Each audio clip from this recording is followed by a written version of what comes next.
কল্পনা লাইভের ভিডিও টিউটোরিয়ালে আপনাকে স্বাগতম। তো আজকে আমরা সিএসএস এর আরেকটি টিউটোরিয়াল শুরু করতে যাচ্ছি। তো আজকের এই টিউটোরিয়ালে আমরা মাউসের কার্সর সম্বন্ধে দেখব, যে আমাদের মাউসের যে কার্সরটি রয়েছে এটি বিভিন্ন সময় বিভিন্ন স্টাইল ধারণ করে বা বিভিন্ন আকার ধারণ করে। তো এই আকারগুলো আমরা কীভাবে চেঞ্জ করতে পারি বা বিভিন্ন আকারে কীভাবে আমরা এটিকে কনভার্ট করতে পারি, তো এটিই দেখব আমরা। দেখুন, এখন আমার মাউসের কার্সরটি একরকম রয়েছে। আমি যখন এটিকে কাটছি, এখানে আনছি, আমার মাউসের কার্সরটি আবার অন্যরকম হয়ে গিয়েছে। তো আমরা আজকে এই জিনিসটি করব, যে আমরা কিভাবে আমাদের মাউসের কার্সরকে এক রকম থেকে অন্য রকমে কনভার্ট করতে পারবো, বা এক রকম মাউস থেকে এক রকমের মাউসের আইকন থেকে অন্য রকমের মাউসের আইকন করতে পারবো। তো একে বলা হয় মাউস কার্সর। তো আমরা এটি সিএসএস এর মাধ্যমে আমরা চেঞ্জ করব। তো এই কাজটি আমরা কিভাবে করব দেখুন। তো আমি এখানে আমার নোটপ্যাডটি ওপেন করে রেখেছি এবং নোটপ্যাডের মধ্যে আমি একটি HTML ফাইল তৈরি করে এখানে আমি কিছু কোড লিখে রেখেছি। তো কোড বলতে আমি HTML শুধু স্ট্রাকচারটি এখানে লেখা আছে। তো আমি এখন কি করতে পারি, আমি এখানে একটি h1 ট্যাগ ডিক্লেয়ার করি। তো আপনারা জানেন যে h1 ট্যাগ কি, এটি একটি হেডিং ট্যাগ। তো আমি এখানে একটি h1 ট্যাগ ডিক্লেয়ার করছি এবং লিখে দিচ্ছি এখানে, ধরুন কল্পনা লাইভ। আমি কথাটি লিখে দিলাম, শুধু আমি কথাটি লিখে সেভ দিলাম। তাই আমাদের এই ফাইলটি তো আমাদের কোনো কাজ নেই, যেহেতু আমরা সিএসএস এর মাধ্যমে কাজ করব। এটি আমি নর্মাল অবস্থায় রেখে দিলাম। তো আমি এখানে যদি একটু রিলোড দিই, আমাদের যে মেন পেজটি রয়েছে, এখানে দেখুন শুধু কল্পনা লাইভ কথার লেখাটি আসছে। আমি যদি এখানে মাউসের কার্সরটি রাখি, তাহলে দেখুন এটি নর্মাল একটি পয়েন্টার হয়ে আছে। যখন আমি এটিকে কল্পনা লাইভের উপরে নিব, এই লেখাটির উপরে, তখন দেখুন এটি একটি আই আকৃতির হয়ে গিয়েছে। তো এটি হলো একটি চেঞ্জ। তো আমরা এই চেঞ্জগুলোই আমরা করব এখন।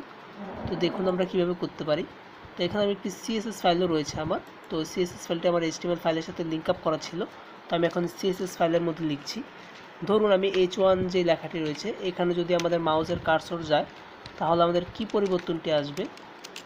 তো আমি এটি করে দেখাচ্ছি আপনাদের।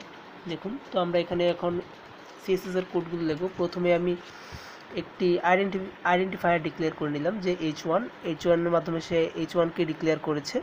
তো এখন আমি এটিকে করছি। তো মাউসের কার্সর চেঞ্জ করার জন্য আমাদের একটি ট্যাগ ব্যবহার করতে হবে, যার নাম কার্সর। এই এলিমেন্টটি ব্যবহার করছি আমি, কার্সর, CURSOR,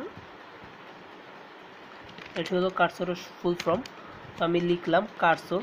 তো এটি আমার ডিফল্ট অবস্থায় একটি রয়েছে, আমরা চাইলে অন্য আরেকটি চেঞ্জ করতে পারবো। তো আমি যদি এখানে করে দিই, সাধারণ অবস্থায় আমার একটি রয়েছে, আমি যদি এটিকে লিখে দিই ডিফল্ট, আমি যে এখানে একটি ভ্যালু দিলাম ডিফল্ট ভ্যালু দেওয়ার পর আমি এটি সেভ দিলাম। সেভ দিয়ে আমি যদি দেখুন, এখন আমার একটি মাউসের পয়েন্ট রয়েছে, আমি নিলে আরেকটি চেঞ্জ হচ্ছে। কিন্তু আমি যদি এটির পয়েন্ট ডিফল্ট করে দিয়ে তারপর আমি রিলোড দিই, রিলোড দেওয়ার পর এখন যদি দেখুন, আমি যদি মাউসের কার্সরটি নেই, তাহলে এটি চেঞ্জ হচ্ছে।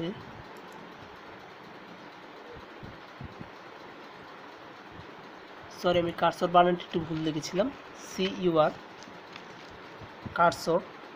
তো এবার যদি আমি সেভ দিলাম, সেভ দেওয়ার পর আমি এটিকে রিলোড দিয়ে এবার আপনাদের দেখাচ্ছি। দেখুন, আমাদের মাউসের কার্সরটি আই হয়ে গিয়েছিল, কিন্তু এখন আমার মাউসের কার্সরটি কিন্তু আই হচ্ছে না। আমাদের মাউসের কার্সরটি একই রয়ে গেছে, এখানে যা ছিল এখানে নেওয়ার পর সেম অবস্থায়। তো এটি হলো ডিফল্টের কাজ। আমরা যদি ডিফল্টে এটি লিখি, তাহলে এই কাজটি হবে। তো তারপরে আমি আরেকটি দেখাচ্ছি। তো আমি আরেকটি হলো কার্সর হেয়ার। তো আমি এখানে যদি লিখি,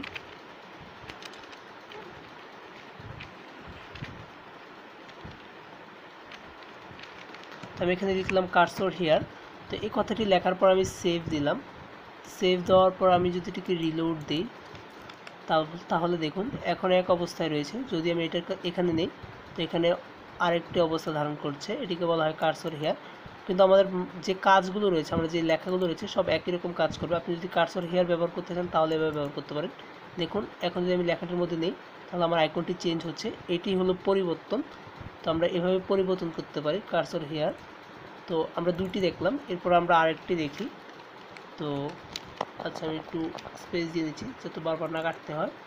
তো এখন আমরা আরেকটি চেঞ্জ করি। যেরকম এখানে আমরা লিখতে পারি হেল্প।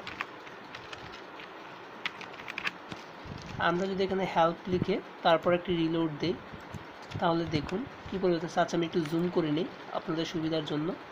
এখন যদি আমি নিই দেখুন আমার যে মাউসের কার্সরটি রয়েছে এটি একটু ছোট হয়ে গিয়েছে এবং এটির পাশে একটি প্রশ্নবোধক চিহ্ন চলে এসেছে। তো এটি হলো তার পরিবর্তন। তো আমরা যদি মাউসের কার্সরটি নেই তাহলে এখানে একটি প্রশ্নবোধক চিহ্ন চলে আসবে মাউসের কার্সরের পাশে। তো এটি হলো হেল্পের কাজ। আমরা বিভিন্নভাবে হেল্প দেখানোর জন্য আমরা এই কাজটি ব্যবহার করতে পারি। হেল্পের পরে আমাদের যা দেখব তা হলো মুভ। তো মুভের মাধ্যমে আমরা কি করতে পারি দেখুন, আমরা যদি মুভ এটি ব্যবহার করি তারপর আমরা যদি এটিকে রিলোড দিই তাহলে আমরা বিভিন্ন জিনিস মুভ করি বিভিন্ন স্থান থেকে এক স্থান থেকে অন্য স্থানে। এইরকম ঠিক মুভ একটা আইকন চলে আসবে বা চার কোণে একটা